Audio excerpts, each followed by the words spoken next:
Go, yeah. Restream bonk, bonk, bonk, Are bonk. we live? Are we live right now? Are you just serenading the audience? I don't even. Are there people listening to us right now? We are pretty darn close. We are on some platforms live right now. But come on, Tone Loke.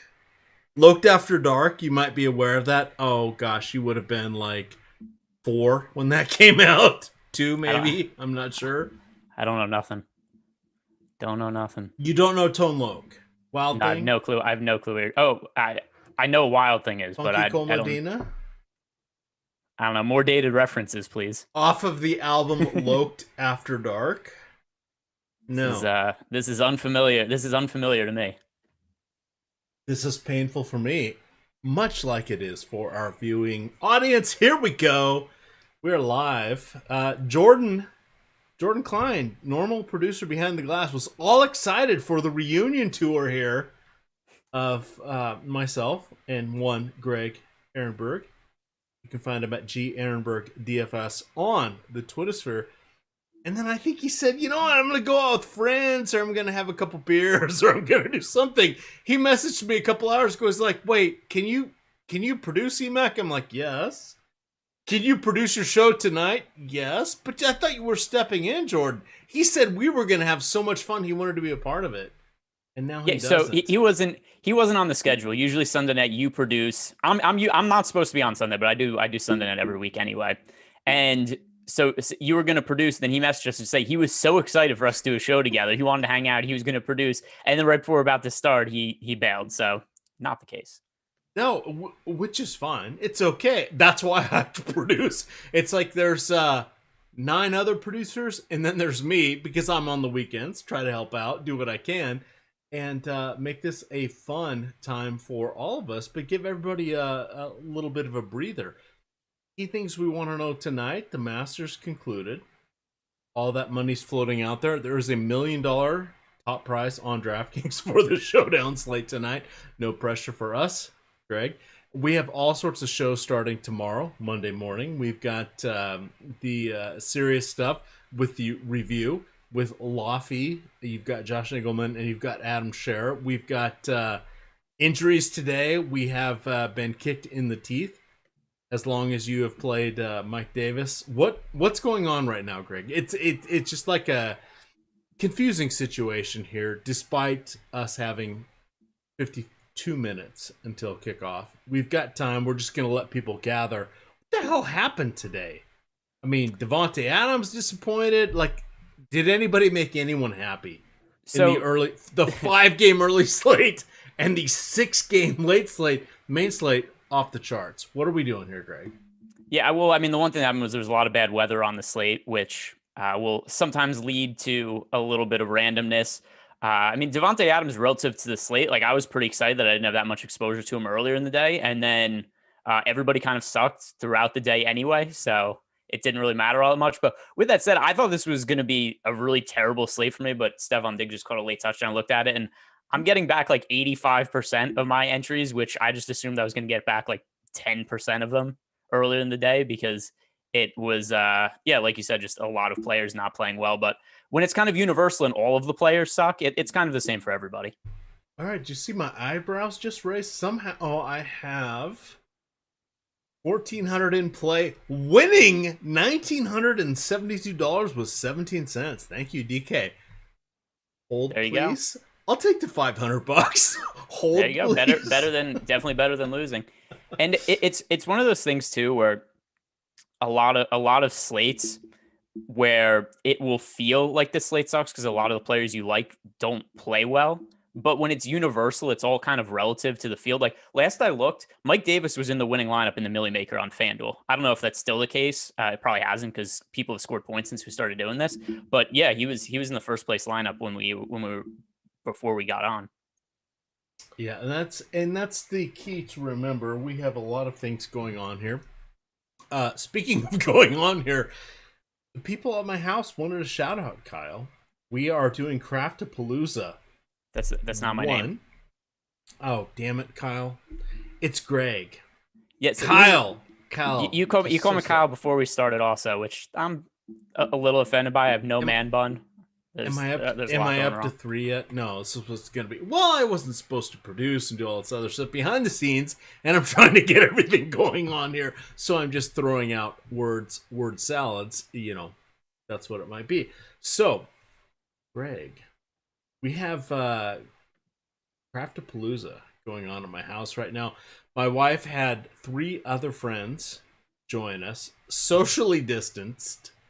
There are masks. There are everybody that flew in from the various places is quarantining, and they are painting pottery, ceramics, as others may know them. And not only do we have one kiln, like about half the size of a Hyundai, we have a smaller kiln, the baby kiln we call it, in our garage.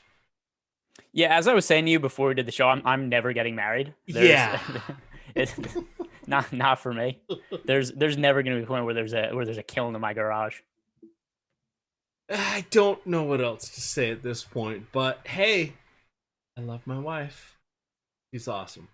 So, what do we got here as we move into the evening slate? Oh, goodness. I'm up to almost $2,000 in my currently winnings. I'm going to close that because that's just going to distract me. And it's not going to be a great time. We have a lot of stuff going on here for tonight's game. It is a bit of a mess. Tomorrow we have even more of a mess. And if you're playing the primetime slate, yikes. God be with you. It's going to be kind of tough. We have the Pats. We have the Ravens. We have good defense. We have how in the hell is Bill Belichick's defense coming in the bottom 3 for DVOA? How do we unpack this, Greg? Not Kyle, but Greg. Yeah, I got it. I've switched. It's okay. So here's what's really tricky about this slate. I mean, number one, the Patriots offense is just kind of garbage, and they have a million guys at wide receiver now to the point where it's like everybody's really stoked about Jacoby Myers, which I mean, I get it. He's been getting a lot of targets, and he's coming off a really strong game against the Jets on a primetime game. So a lot of people are going to look at, hey, look what Jacoby Myers did last week against the Jets and want to pay up for him again, which relative to the slate is actually okay. But here's what's really tough about this game. We have 2 running quarterbacks that both account for the majority of the fantasy production on their teams. So Lamar Jackson and Cam Newton are both fairly obvious plays.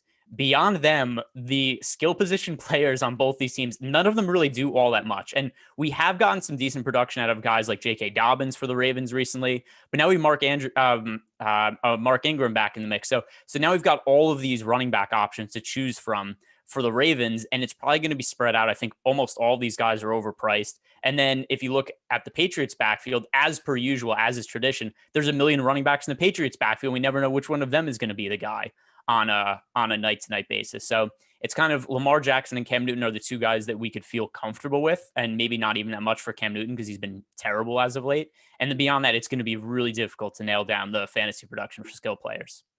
Yeah, it just makes it to be an absolute disaster. The one nice thing we have, a little bit of time before anything kicks off. Key thing you are going to want to look for is we have the extended slate into Monday night. We now know that the Bears may not actually have running back, unless you want to count Null or Patterson as that, but Cordarrelle. What do we call Cordarrelle Patterson? We're flipping it just for a moment. Cordarrelle Patterson, does he have a position? He's 3,300 on DraftKings. Well, he's not on the slate though. No. Looking for the Monday night slate. Sorry. Oh, okay. Flip the script there on you just slightly. Yeah, I had no clue what you're talking about. Yeah. No, but just saying if you're doing the duel, because I get a lot of messages. Hey, what are you doing the primetime slate? Because my article is the primetime article, and now it's 2 games. Is there anything that you want to think about on that as we reach forward briefly for a lack of running backs for the Bears? We have Dalvin Cook. We have just Bupkis when it comes to quarterbacks. Anything as you're reaching into the Monday primetime slate for the 2-game player pool? Let me look at something really quick because I know Lamar Miller is being called up from the practice squad. I don't even know if he's Yes. in the. I don't even know if he's in the player pool, so I have to check on that really quick. I just thought we were going to be talking about the showdown, so I No, didn't no, even no, think it's to look good. at It's the. good. Well, we got a little time. I'm just pulling back up my screens here. I had to. But for what it's worth, Lamar Miller isn't in the player pool anyway, so Okay. it doesn't matter. But yeah, of the cheap running backs, I think Cordell Patterson is the guy who probably makes the most sense, especially with Tariq Cohen out for the season with the torn ACL. Now we've got David Montgomery out dealing with I think it was a concussion. So yeah, both of them are officially out. And with that in mind, yeah, there's a huge void to fill in the Bears backfield, and it stands to reason it would probably be Patterson, who generally is pretty good when he touches the ball. Like I think that they should give him the ball more often than David Montgomery. Anyway, he's been way more efficient. So I think Patterson would be the best value running back there. All right, perfect. Thank you for buying me a little bit of time. All right, now we are back to tonight's slate. You have to have like a safety word or something. You just make a Well, sign it's for me, and then pizza I'll just, when we're with and then, Kyle. and It's then, pizza. and then, Yeah, it's a disaster. So I didn't have all my backup tabs up. I've got them now. And it's a mess. Jordan, I'm sorry. God damn it. Jordan, pizza. Kyle, normally on the show, but this is the Greg Ehrenberg show. Yeah, just yell panic when you need help, and then I'll and that'll be the bat signal for me, and I'll know to kill time. By the way, if you were wondering what ended up happening to boost your winnings, because it happened for me also, Kyler Murray threw a long touchdown pass to DeAndre Hopkins in the final 30 seconds of the Cardinals Bills game. So that was the big play at the end of the game that really made it so I ended up having a decent slate, which I thought was going to be total crap earlier in the day, but. Yeah, that is what happened as we went on the show. Stephon Diggs long touchdown pass, and then DeAndre Hopkins. All right, I'm going to make everybody happy right now. I'm not putting out 10 head-to-heads here on DraftKings. I'm going to put out 20 $1 head-to-heads. We're going to talk about no house advantage. We're going to talk about everything else that we need to do. But here we go. Just because you guys are beyond patient for everything that we're going to do. Oh, I'm going to use my crowns. I have like 250,000 crowns. I'm going to use 11,000 to create these 20 head-to-heads, and then we will go from there. All right, we're recalibrating on the fly, which is okay, because we got you guys. That's what we do here, and we have live money in play. I have oh my god, 1,700 in play today. That's a lot of money. I don't know what my wife thinks that's a lot of money. Those of us in the DFS world are like, yeah, I don't know. It's a lot of pots to paint. It is a lot. Thank God they are. Ooh. Wow. Okay, I'm gonna just close currently winning because it just went up by a lot. Goodness. Okay. What do we want to do here? So let's start off appropriately with tonight's game. We have the Sunday Night Football, Ravens at the Patriots. Patriots, depending on the site you would like to wager on, we have the Patriots +7, +6, +6.5, +7.5. It's all over the place. The interesting thing that we should be looking at is right now is Lamar Jackson. So Jackson, not looking like an MVP, Greg. So how do we want to approach that? Last season, he was 6th overall in all of the NFL with 1,200 yards rushing or 80 yards per game. This season, not horrible. 469 yards rushing, 58.5 yards a game. However, we are not seeing the 36 touchdown pace that he had last year. That's 2.25. This year, he has just a dozen touchdowns. That's 1.5. What are we doing with the most expensive player on our slate? Putting him in the captain spot. So here's the deal. If you look at Lamar Jackson, also it's within the context of the slate. He's still somebody who's scoring over 20 fantasy points per game. But also look at the other players we have available to us. If not him, who is the guy that you look at and go, this is the guy that I know has a ton of upside in this spot? Like, who's the other guy? Throw out a name. You look at all the players here. Who'd be the one guy that you're really confident in, has a really high ceiling and has a reasonable floor? It doesn't exist. He's the only one. No, and that's what makes it interesting. And my next question is, we're skipping ahead, but do you pair him with Cam Newton? 3 mans, 5 mans, head-to-heads. Yeah, for sure. Definitely in cash games for this slate, I would put Lamar Jackson in the captain spot. I would have Cam Newton as a flex, and then just do whatever I can to save the salary around them. So here's the other thing also is I'll always reference when I do these shows are the Awesemo Top Showdown single game simulation tool, which shows the percentage odds of ever being in the optimal lineup, guys being the top overall score. So we have Lamar Jackson project for 35% ownership in the captain spot. That's a lot. I think that's the highest I can remember seeing somebody projected for on DraftKings in the captain spot all year. However, we have him projected with a 47% chance to be the top overall scorer in the game. So even with that massive ownership to him in the captain spot, it still is underrepresented based on how we project him. No, and that's a key thing that most gamers are afraid to do. Double up, make it work, and then just go from there. We've got an interesting look here. All right, so obviously we're excited about the quarterbacks. That makes it very interesting. As you branch out, is there a running back that you feel comfortable with? I do not see one here. It might be Gus Edwards for the salary savings on DraftKings, but I do not feel comfortable with that. Rex Burkhead available. Pardon me, participating in both the rushing and passing game. What do you want to do here? The running backs are a little dicey. God, we're not even at the receivers yet. There are no tight ends, and yeah, we're rolling the dice with anything else. It's going to be a fun one here, Greg. What do you want to do with running backs? Rex Burkhead, like our third best play after the quarterbacks? I think the best plays after the quarterbacks are just going to be either value plays or wideouts, so we know we're getting some sort of volume. So let's start with the Patriots running backs. I agree with you. I think Rex Burkhead is the best play of any of the running backs in this game. So the options we have here from the Patriots side of the game are Damian Harris, who the issue I have with him is just that he's very expensive and he doesn't get passing game work. So at 8,800 on DraftKings, and he is really expensive on FanDuel. He is, what was his FanDuel price? 13,500. For those prices, just too much for me to think that he's going to end up in the optimal lineup. The one way that he would have to come in is if he ends up if he ends up in the optimal lineup, is he has to score the rushing touchdowns for the Patriots over Cam Newton. It's possible. I don't think it's all that likely. Like you said, Rex Burkhead does get a little bit of work in the passing game and the rushing game, and he's also more reasonably priced than Damian Harris on both sides. So that's what makes me think that Rex Burkhead's a little bit of a stronger play. And now with James White, who I don't think is totally not viable, I don't think you have to take him out of the player pool, but here's the issue I have with him. He's somebody who has historically gotten almost all of his fantasy production through the passing game, PPR points on DraftKings. And that's not something Cam Newton does a ton. He doesn't check down to running backs all that much. So the target share for James White this year compared to last year with Brady at quarterback, it's not nearly the same. Last year we would have games where James White would be getting, 10 targets or something like that. In a game last year where if the Patriots were really big underdogs, we would expect James White to be the guy to roster in this spot.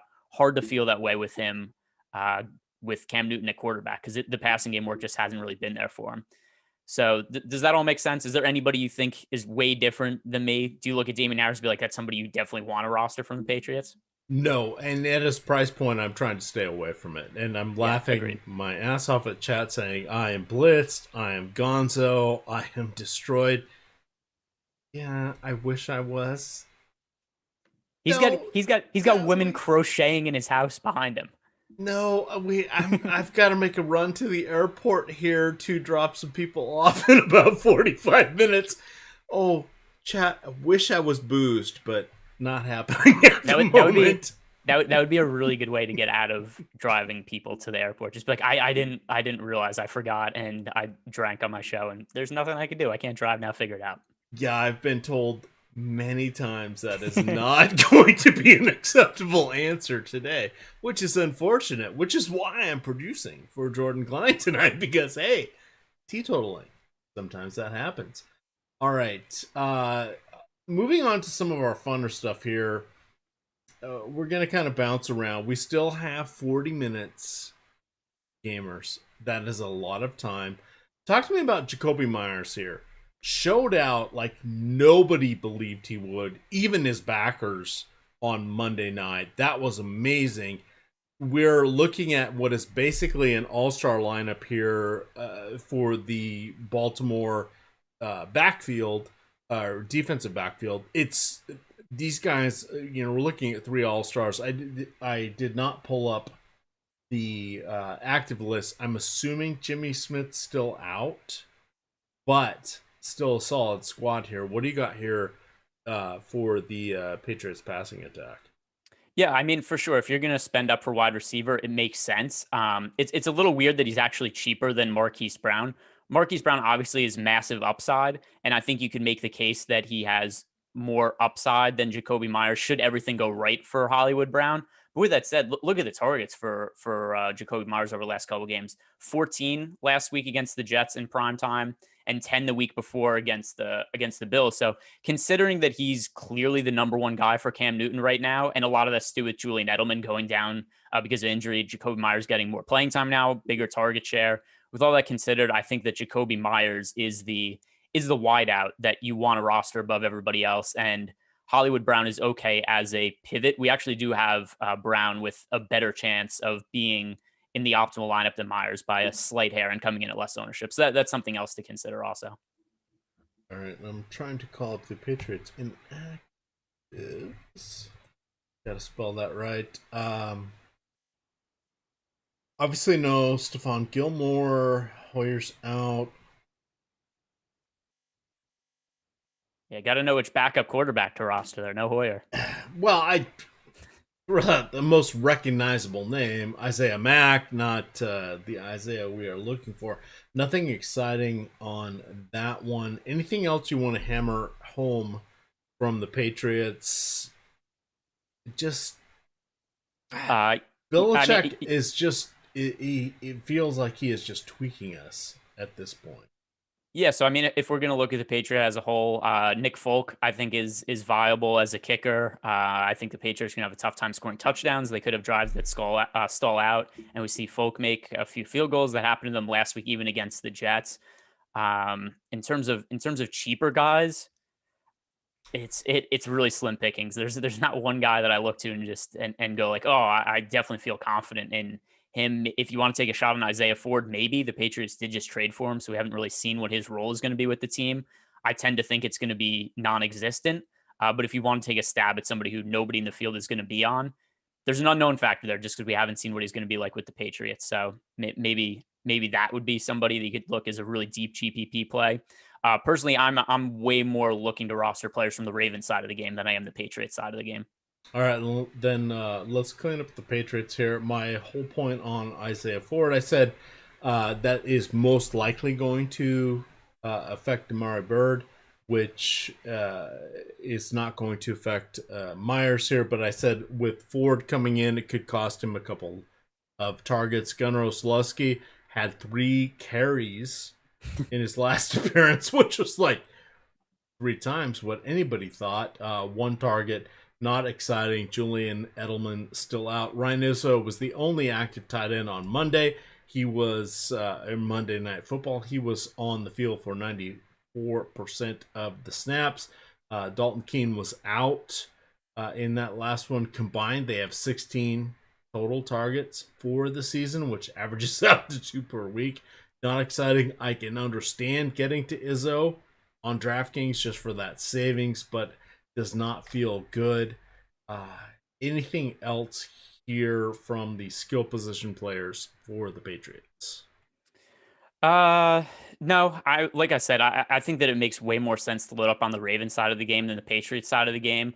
I mean, the big issue here is just that so much of the fantasy production right now, it's basically Cam Newton, Jacoby Myers, and that's kind of it. Cam Newton runs the ball a lot. He struggles to throw. They've got a million running backs. We don't know which guy it's going to be there. It is hard to find fantasy production from the Patriots side of the game outside of Newton and Myers. There's not one other player I really feel all that confident in. I'd actually probably say that if I had to rank my 3 favorite plays, including price from the Patriots, it would be Newton, Myers, and then probably Nick Folk. All right. God, Nick Folk. How is that even possible? But here we are, 2020. Moving on from that, looking at a little bit here, how do you feel about Gus Edwards, J.K. Dobbins, Justice Hill getting some breadcrumbs as we look to find and sift through the just horribleness that is the Baltimore rushing attack? Yeah, let me rephrase that. Not that they're bad, but for the love of Pete, they're not there from the Patriots side. Help me out here. I'm not framing my words appropriately. Yeah, I barely understood the question, but I get the general gist of it. No, it's a shitty question. Thank you. But yes. So the Ravens backfield, we've got Mark Ingram coming back from injury, and where that really makes this difficult is that J.K. Dobbins has played reasonably well during the time he's been out. Gus Edwards has also played reasonably well, and he's really cheap. But now that we have three guys in the backfield, all of them which could potentially be getting snaps, I assume that Mark Ingram is going to be playing more than anybody else in the backfield. But still, even with that, I think it's going to be all three guys getting touches. And it's just really hard to be confident in any of them. If I had to roster one, it would probably be Gus Edwards just because of the price. But like you said at the top, it's hard to be confident in him. Sorry, I'm winning $27,000 right now on 1200 well, there you go. in play. I'm a little distracted. My apologies. That's well, are the games over?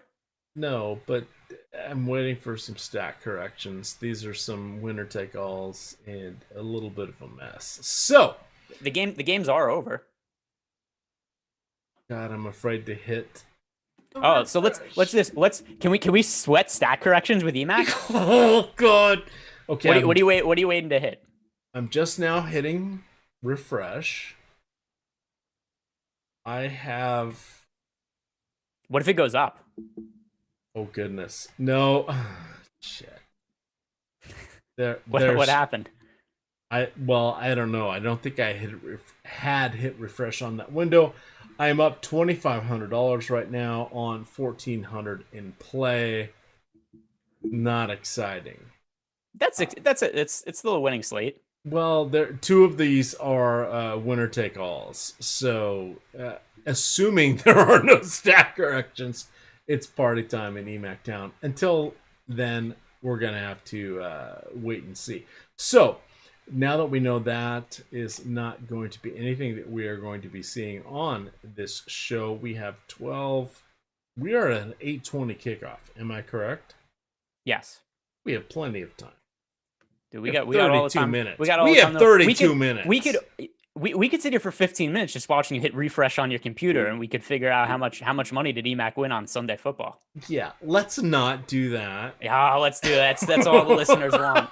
And then we troll EMac. Everybody try to find the contest and follow along. Oh my God! For the amount of crap I took, I thought this was like an 8:10 kickoff or something.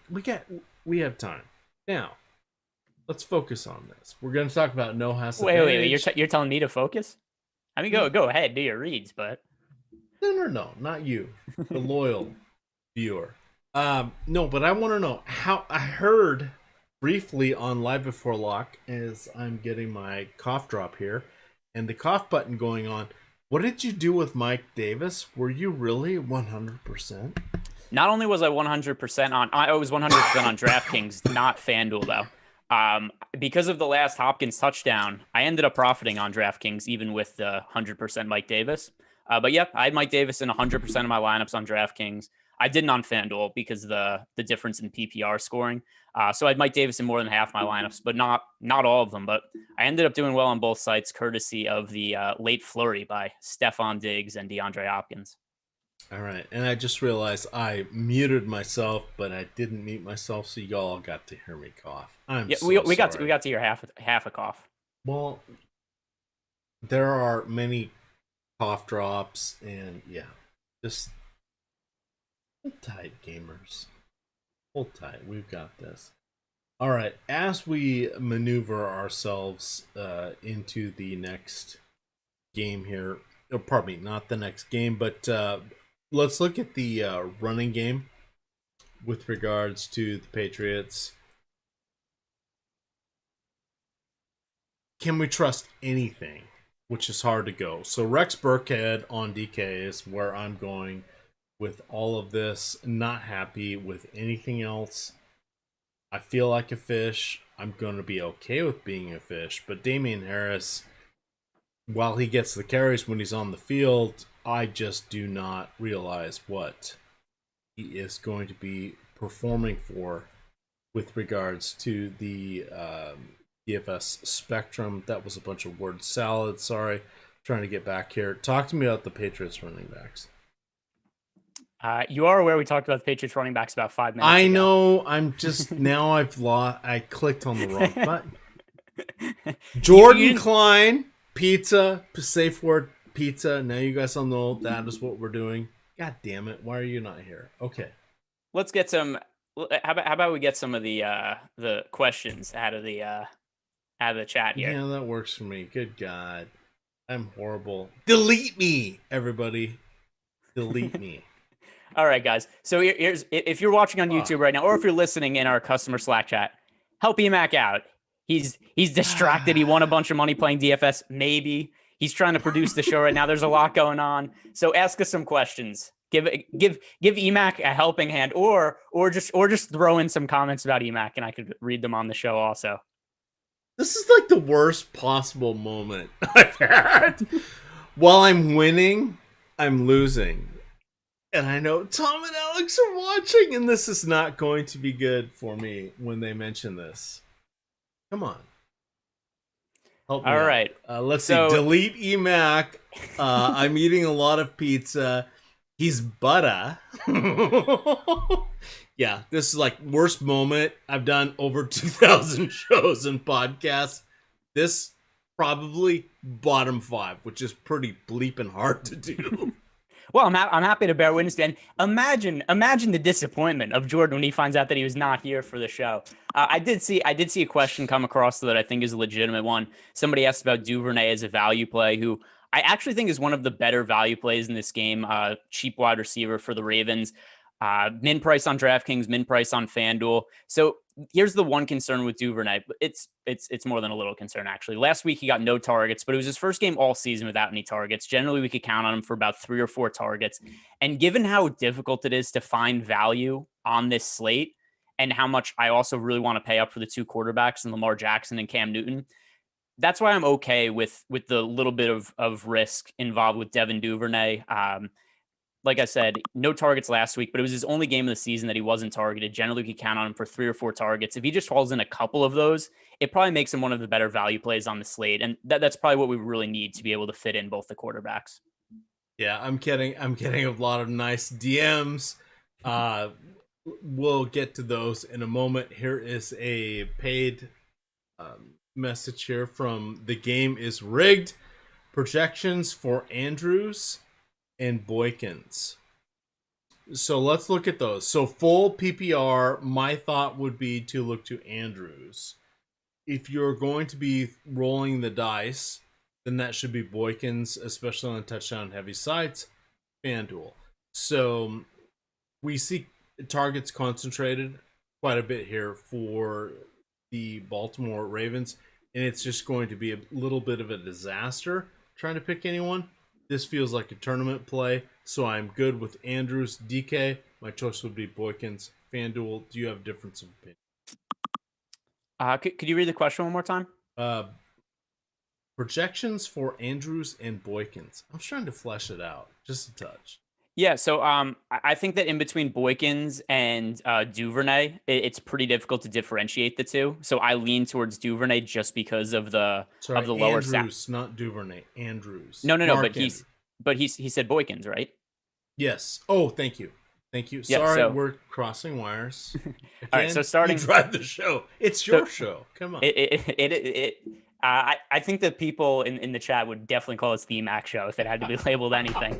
I want no part of this show. Goddamn, let me go. All right, so circling back on Miles Boykin, I think in between him and Duvernay, it's really hard to differentiate between the two.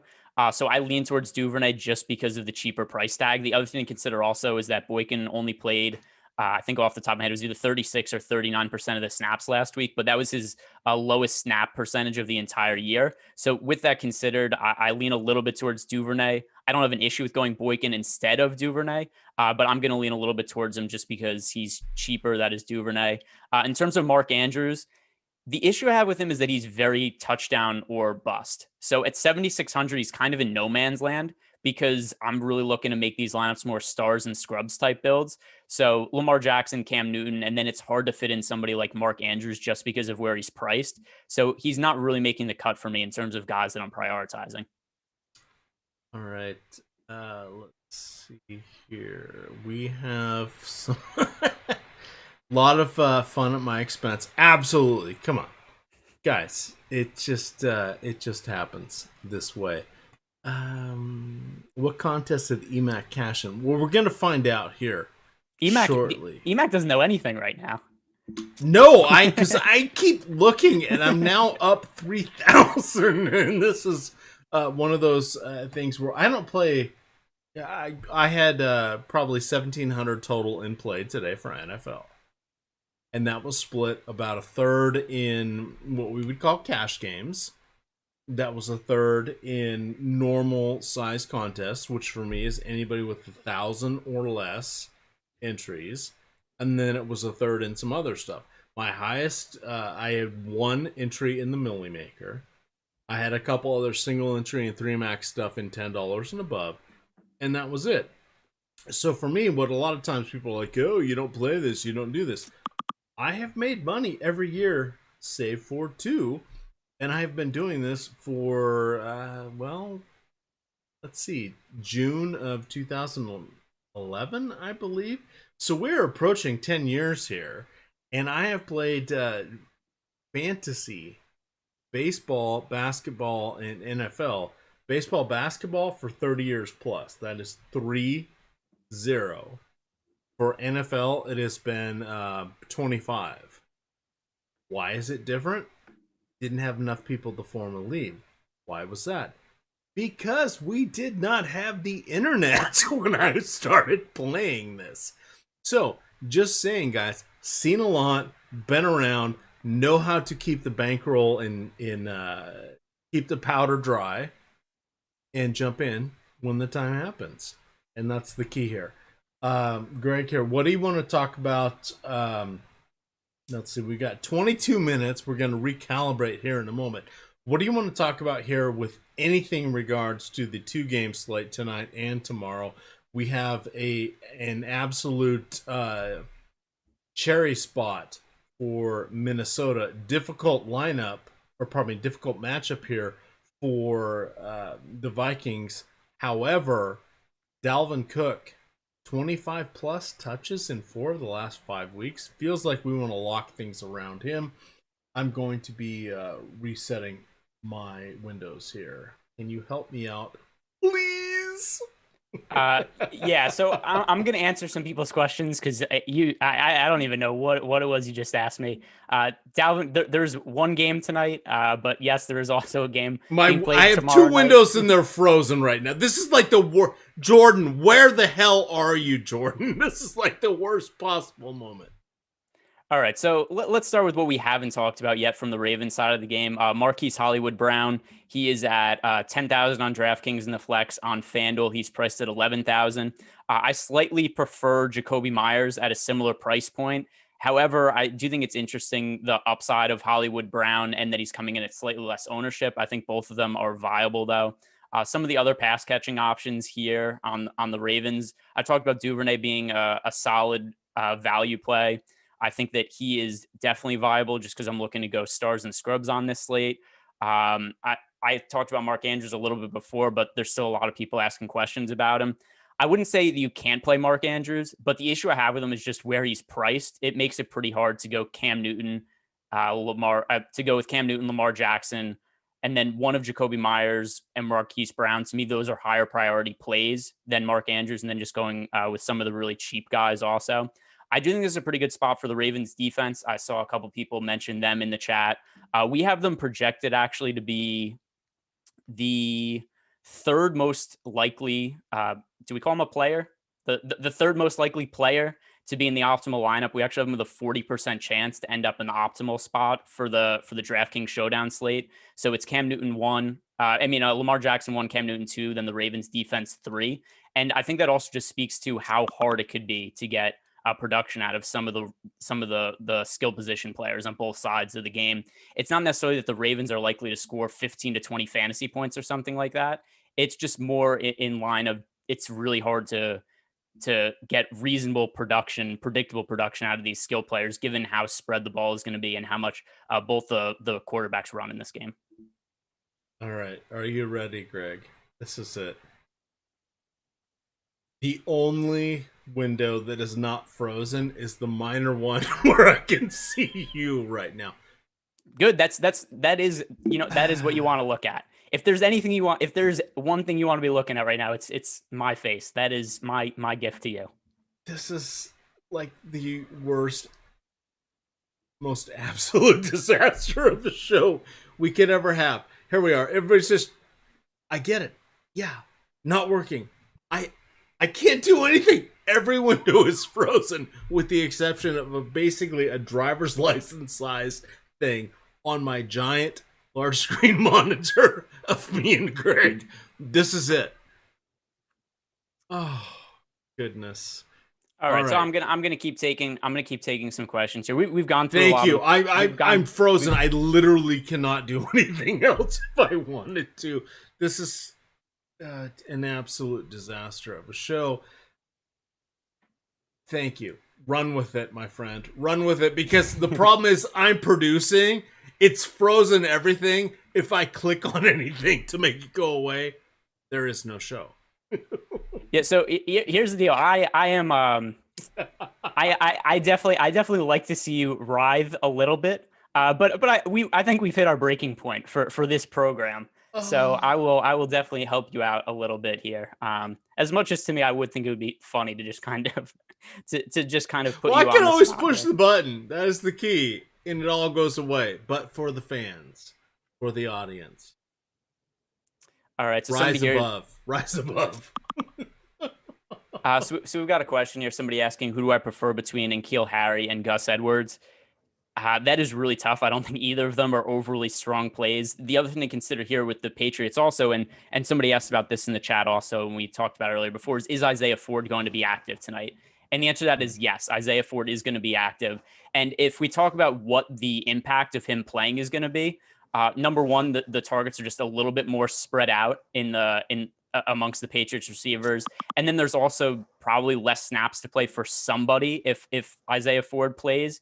And I think that N'Keal Harry is probably the most likely guy to lose out on some of his work. Now, the issue with Gus Edwards, obviously, also is that we have Mark Ingram back in the mix. So I think that Gus Edwards is slightly more viable than N'Keal Harry, but I don't necessarily love either of them. What say you, EMac? Does that all make sense? Is there anything that you would like to add? I want to say that and I can't scroll back to see who it was, but whoever said, EMac, pull my finger. You win. You win for tonight. We don't run into too many disasters. And I will say, after having done this for the better part of 8 years, 2,500 shows, and have produced myself for more than 500 shows, this is a horrible spot. But here we are. I'm so sorry. We have 16 minutes until we go. I am going to say this is me calling it. We are going to drop off in about 3 minutes because my computer is frozen and I have about $600 on the late slate, of which I'm running a train of button clicks. I cannot do that. That is going to be horrible, and that will be a lot more than I make for being on the show. So we're going to dip on out of here in about 120 seconds. Greg. All right. So if anybody has any final questions, ask me. I'm gonna round up the slate though as I look for this. I do think the overall best captain play is Lamar Jackson. Like I said before, even though he's going to be one of the higher owned captains we've seen all season, I still think he's probably going a little bit underrepresented. If we look at our top showdown tool, we do have him projected 35% owned, but nearly a 50% chance of being the top overall scorer on the slate. So I think that he's certainly the top overall captain play. Cam Newton, I think, is still a really strong utility spot, and I think that it makes a lot of sense to go stars and scrubs for this slate. If you want to pair them with one of the high-end receivers, I think that Hollywood Brown and Jacoby Myers are both viable. However, I think that Myers is a little bit of a stronger play. Certainly for cash games, Hollywood Brown a little bit higher upside for tournaments. And then if we go down to the bottom of the pricing tier, Devin Duvernay, I think makes for a good punt play. Somebody asked me in the chat, why is it that he's so highly projected in our projections?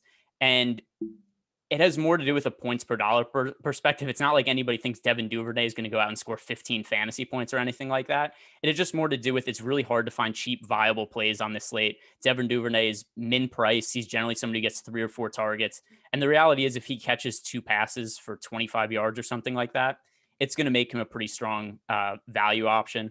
And then some other guys that I think are good in the mid-range. The Ravens defense, I don't usually love rostering defenses in Showdown, but it's so hard to figure out which skill position players are going to be involved on this slate that I think that going to the Ravens makes sense just because I feel pretty confident that we're going to get, at least 6 to 9 fantasy points in that range from them, and that should be good enough.